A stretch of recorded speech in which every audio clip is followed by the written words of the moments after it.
Herkese selam.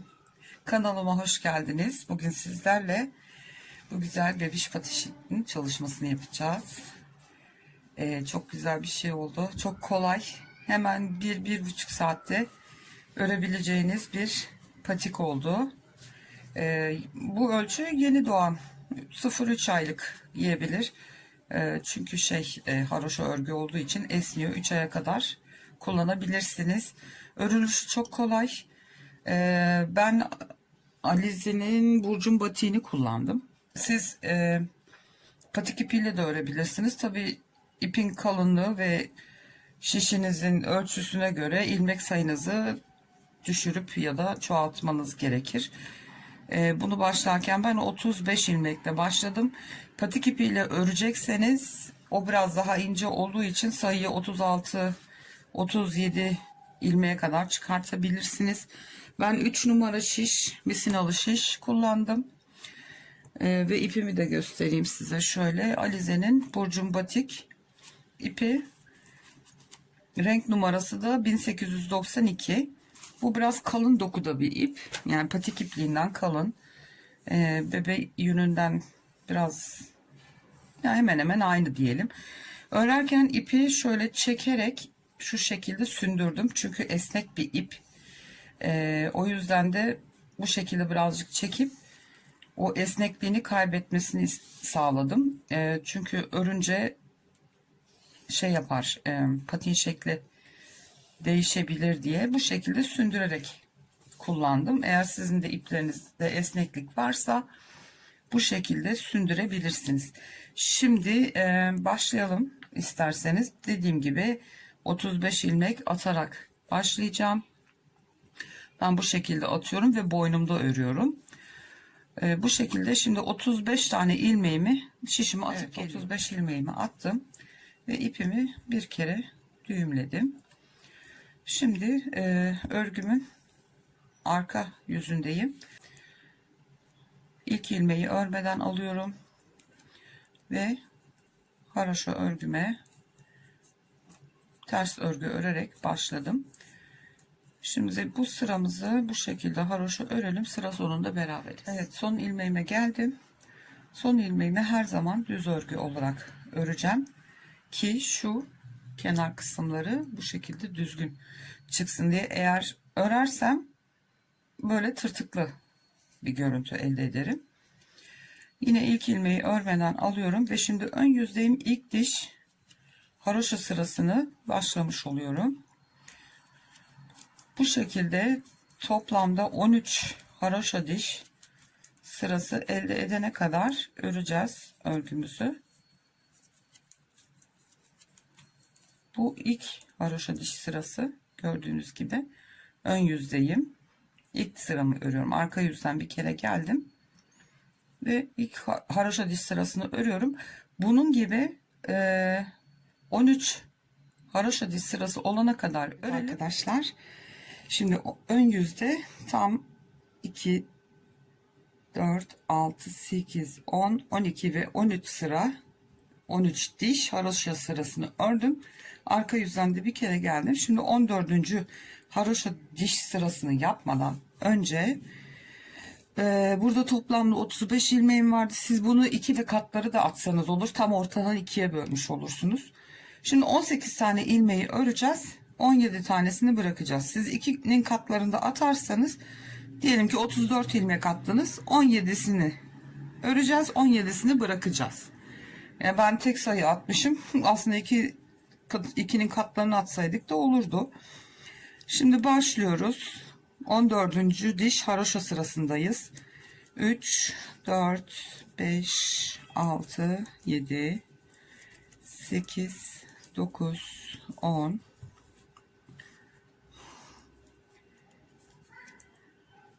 11, 12, 13, 14, 15, 16, 17 ve 18.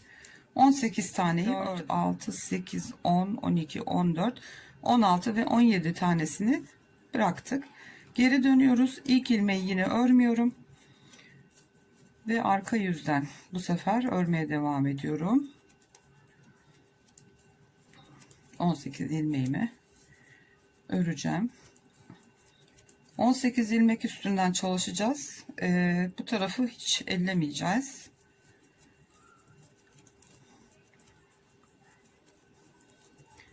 Evet, sıra sonuna geldim ve son ilmeğimi yine düz olarak örüyorum ki şu kenar kısmı düz olarak çıksın diye. Evet, tekrar devam ediyorum. 18 ilmeği öreceğim.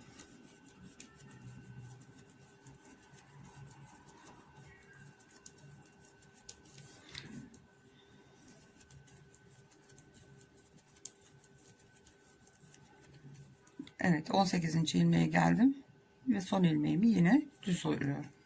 Gördüğünüz gibi 1-2 sıra örmüş olduk. Bu tarafa hiç dokunmuyoruz. Bu şişteki ilmekleri farklı bir şişe geçirebilirsiniz. Dilerseniz bu şekilde benim gibi bırakıp örebilirsiniz. Şimdi 2 sırasını ördük. Arka yüzden örüyorum. Bu şekilde bu kısmı da yine 13 diş haroşa sırası olana kadar öreceğiz. Şimdi şöyle sayalım. Şurası bakın. Şurası en son altta ördüğümüz haroşalı kısmın 13. diş haroşa sırası.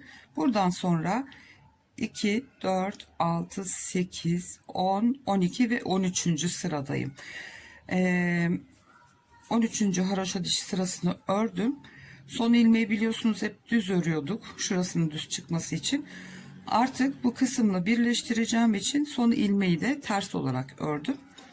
Şimdi yapacağımız şey buradan devam etmek. Şu son ilmeği sıkı tutalım. Boşluk oluşmasın diye. Bunu da sıkalım. Ve normal artık sıranın sonuna kadar örmeye devam ediyoruz. Bu kısım burada böyle boşluklu bir parça oluştu. 13 sıra burada ördük. 13 diş. 13 diş haroşa sırası da burada ördük. Şimdi diğer örmediğimiz tarafla birleştirdik ve örüyoruz şimdi. Sıramın sonuna geldim. Yine düz olarak örüyorum burayı. Böyle bir şekil oluştu. Şimdi bu ilk sıramız bütün olarak ördüğümüz. Bunun üstüne devam edelim. 12 diş haroşa sırası olana kadar örelim. Arkadaşlar ben bitirdim. Şimdi buradan itibaren 2, 4, 6, 8, 10, 12 diş ördüm. Arkadan da geldim. Ön yüzden şimdi 13.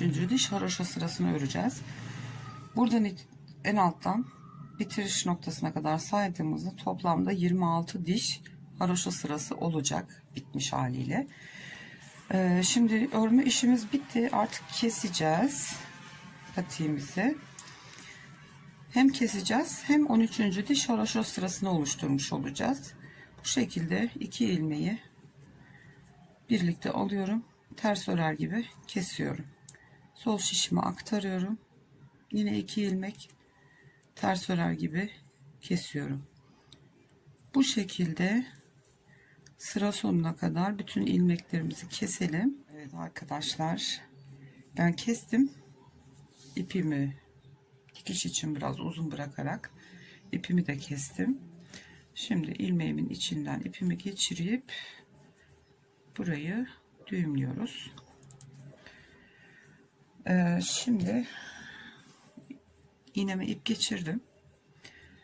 Şu öndeki delik olan yeri kapatacağız. Şimdi burası örgümüzün ön yüzü. Bunu ön yüzü içte kalacak şekilde katlayalım. Şimdi şuradan şu boşluğun kenarından ipliğimi geçireceğim.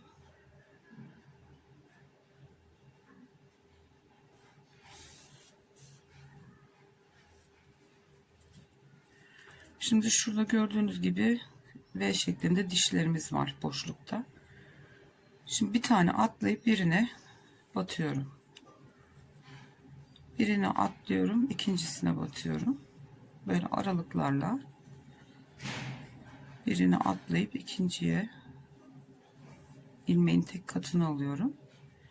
Bir tane atlıyorum ikinciye. Böyle diğer uca gideceğiz. Bu da en sondaki.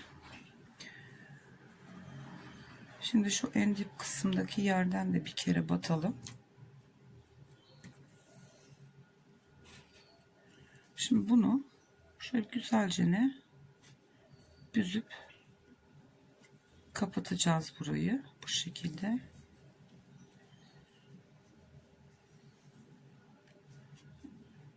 Evet, iyicene kapattık. Şuradan bir iki kere karşıya batarak sıkılayalım.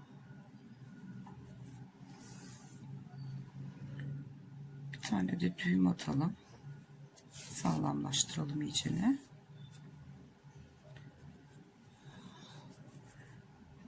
Şu haraşo dişlerin arasından ipi birazcık aşağıya yürütelim.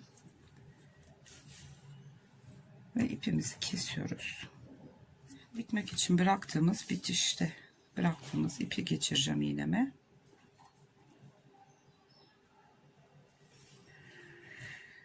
Düz yüzü, örgümün düz yüzü iç içe kalacak şekilde katlıyoruz.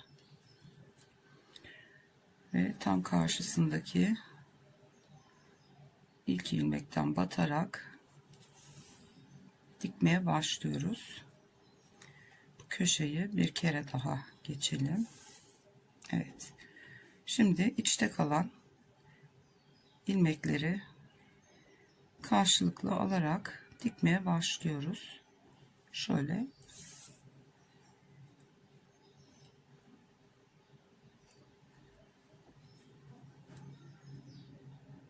Şöyle birer birer karşılıklı alıp dikeceğiz.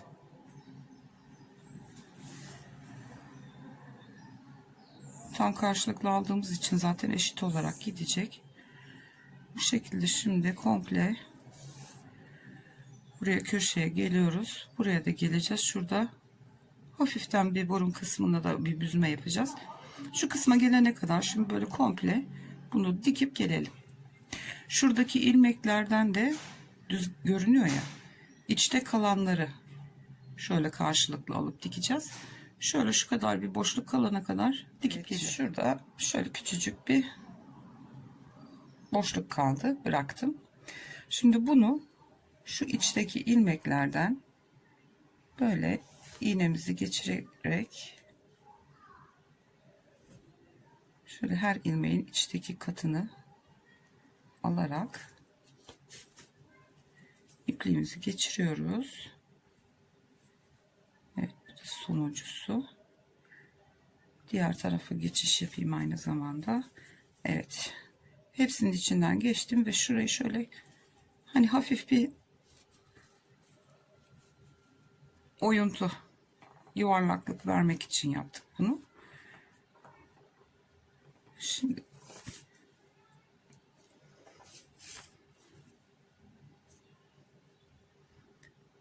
şöyle bir tane de düğüm atalım.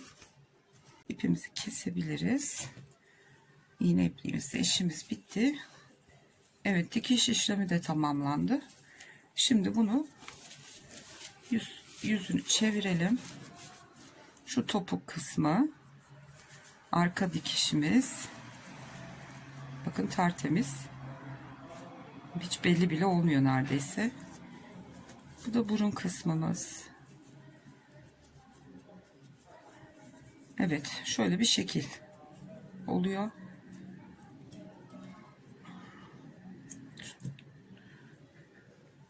Bu şekilde bir patik oluştu. Gördüğünüz gibi ağız kısmı esnek, çok sıkı değil. Şimdi bunu böyle ikiye katlayabiliriz. Mankenimize giydirelim. Gördüğünüz gibi bakın alt kısmı da incecik, hiç kalın bir dokusu olmuyor dikişin. iç ilmeklerden alarak diktiğimiz zaman şöyle güzelce de katlayalım. Evet. Gördüğünüz gibi patiklerimiz hazır. Umarım hoşunuza gitmiştir. Dilerseniz ön kısımlarına dilediğiniz şekilde süsleme de yapabilirsiniz. Bu videomuz da bu kadardı. Bir sonraki videoda görüşünceye dek kendinize çok iyi bakın. Hoşça kalın.